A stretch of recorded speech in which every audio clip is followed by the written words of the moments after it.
امین specs کو دیکھنے اور سننے والوں کو امین حیدر کی طرف سے السلام علیکم۔ امید ہے ناظرین آپ سب لوگ خیریت سے ہوں گے۔ ناظرین آج میں آپ لوگوں سے حضرت سلیمان علیہ السلام کے دور کا ایک بڑا دلچسپ واقعہ شیئر کرنے والا ہوں جو کچھ سال پہلے میں نے پڑھا تھا کہیں۔ واقعہ کچھ یوں ہے کہ ایک دفعہ حضرت سلیمان علیہ السلام جو اللہ کے بڑی برگزیدہ نبی تھے، اللہ نے انہیں ہر چیز پہ بادشاہت عطا کر رکھی تھی، پہاڑوں پہ، جنات پہ، ہواؤں پہ، انسانوں پہ، ہر چیز پہ ان کی حکومت تھی۔ انہوں نے ایک دفعہ اللہ سے درخواست کی کہ یا اللہ میں تیری مخلوقات کی دعوت کرنا چاہتا ہوں۔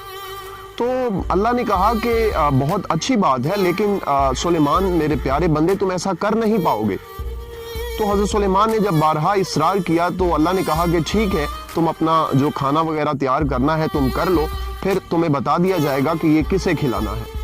حضرت سلیمان علیہ السلام نے جنات اور انسانوں دونوں کو لگا دیا اور کہا کہ پکائی کا کام جو ہے وہ شروع کر دیں۔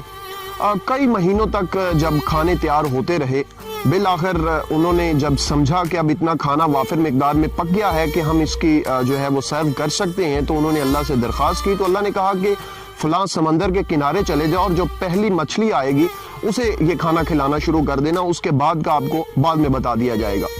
حضرت سلیمان علیہ السلام نے اپنے ساتھیوں کے ساتھ وہ کھانا اٹھایا اور اپنے اس سمندر کے کنارے پہنچ گئے۔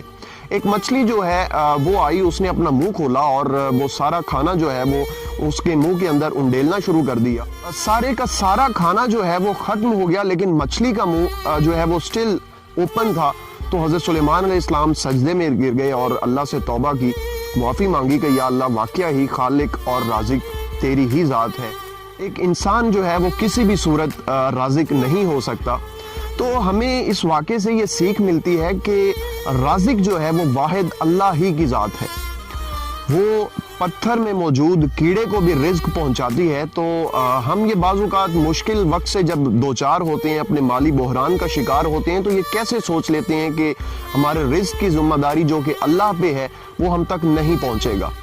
تو دوسری چیز یہ کہ جب ہم میں سے کوئی اللہ کے دیے ہوئے میں سے اس کے لوگوں پہ خرچ کرتا ہے، لوگوں کا پیٹ بھرتا ہے، کھانا کھلاتا ہے، وہ یہ مت سمجھے کہ وہ ذاتی طور پہ لوگوں کا پیٹ بھر رہا ہے۔ پیٹ بھرنے والی ذات، رزق دینے والی ذات واحد اللہ ہی کی ذات ہے۔